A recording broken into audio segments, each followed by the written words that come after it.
पहलवान का भोग भाग 2 भूत की कहानी हिंदी में। पहले तो लोगों को शक हुआ कि कहीं लालजी नाम के आदमी ने ही तो नहीं भेजा है इसे तंत्र मंत्र करके। लेकिन इस बात की पुष्टि के लिए, समस्या के समाधान के लिए सबने लालजी से मिलने की ठान ली।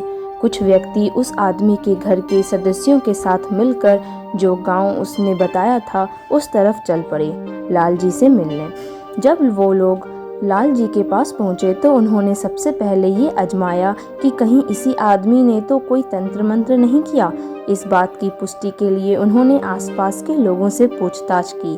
सबने बताया कि वो तो जल्दी पूजा भी नहीं करता, तंत्र मंत्र की तो बात ही दूर है। इस बात ने सबको सकते में डाल दिया और अब वो लोग लालजी के पास पहुंचे और उन्हें सारी घटना से अवगत करवाया। लालजी पहले से ही भूत प्रेतों के नाम से भागा करते थे।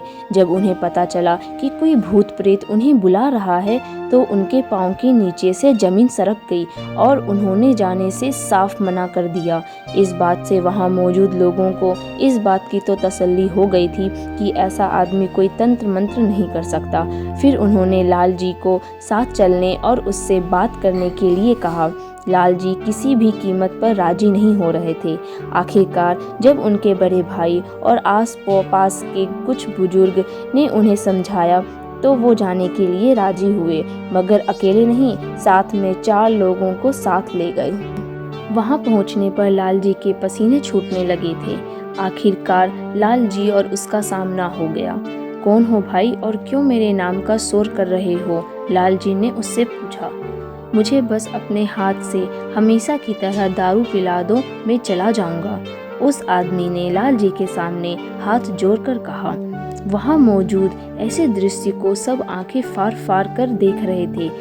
कैसे एक प्रेत बिना सिद्धि वाले आम आदमी के सामने हाथ जोड़कर बात कर रहा है? हमेशा की तरह? अरे मैंने कब तुझे इससे पहले दारू पिलाया है?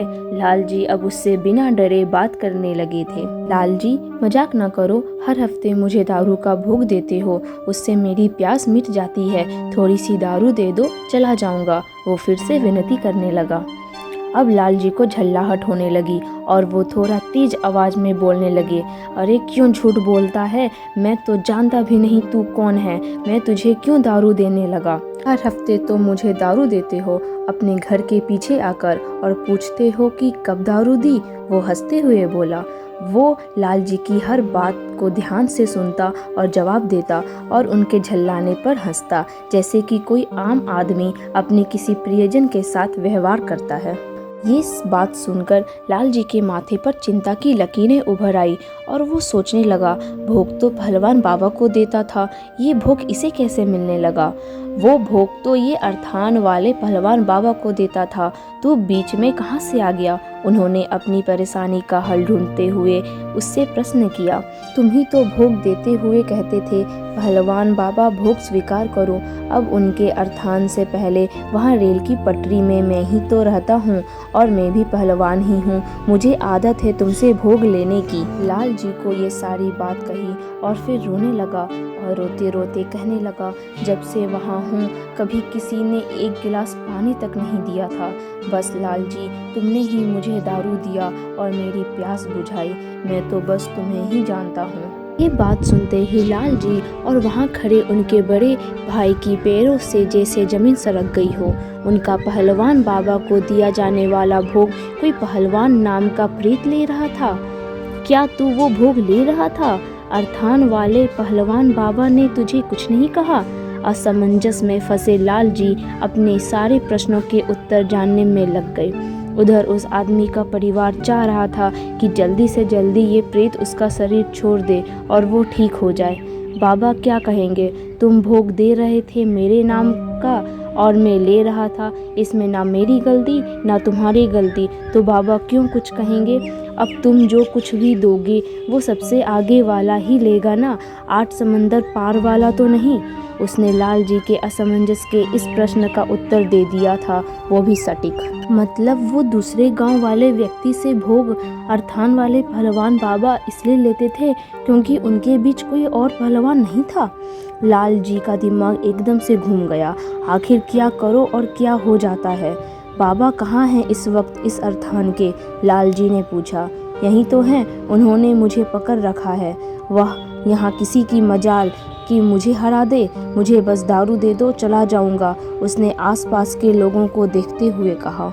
तभी उन व्यक्तियों में से एक व्यक्ति आगे आया और लालजी से कहा कि बेटा, इसको दारू दे दो और जाने दो, वरना इस आदमी के शरीर को इसकी सवारी तोड़ती रहेगी और फिर ये महीने भर तक खड़ा भी नहीं हो पाएगा। बात सत्य थी। किसी पहलवान और बलशाली आत्मा की आमद जब किसी के शरीर पर होती है तो उसके शरीर की शक्ति कम होती चली जाती है। लालजी ने अपने प्रश्नों पर विराम लगाया और फिर वहीं पर पास पड़ी बोतल उठाई और एक ढक्कन दारू लेकर उसके मुंह में डाल दी और वो व्यक्ति पीते ही नीचे गिरा और बेहोश हो गया। उसके जब होश आया था तो वो ठीक हो चुका था।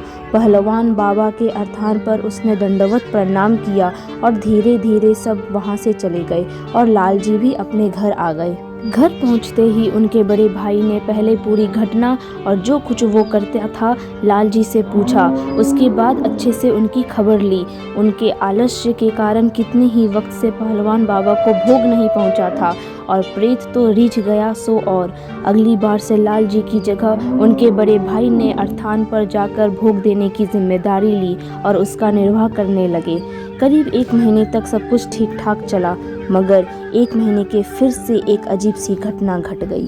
दोस्तों, ये कहानी थोड़ी लंबी है। अगर आपको इस कहानी को पूरी सुननी है तो आप इस कहानी के भाग 3 को सुनें।